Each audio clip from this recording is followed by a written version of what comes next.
अस्सलाम वालेकुम बच्चों। आज मैं आपको हॉरर स्टोरी सुनाऊंगी।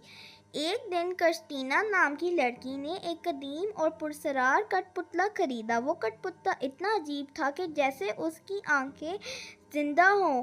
क्रिस्टीना ने उस कठपुतले को अपने कमरे में रखा और उसके साथ वक्त गुजारना शुरू किया।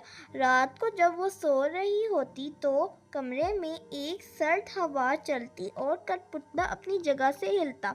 एक रात क्रिस्टीना ने कठपुतले को अपनी जगह से हिलते हुए देखा। वो खौफ से कांप उठी, लेकिन उसने खुद को तसल्ली दी कि ये सिर्फ इसका वहम है। लेकिन अगली रात कठपुतला उसके बिस्तर के करीब आकर खड़ा हो गया। क्रिस्टीना की आंखें खौफ से फैल गईं। वो कमरे से बाहर दौड़ने की कोशिश करती है, लेकिन दरवाज़ा बंद हो जाता है। कठपुतला उसके करीब आता है और उसकी आंखों में एक अजीब सी चमक होती है।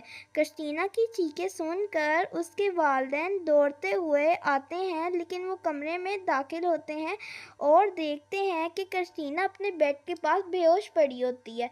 वो क्रिस्टीना को अस्पताल ले जाते हैं तो वो सारी कहानी अपने वालिदैन को बता देती है। फिर जब वो दोबारा घर आते हैं तो कठपुतले को कहीं दूर पानी में जाकर फेंक देते हैं।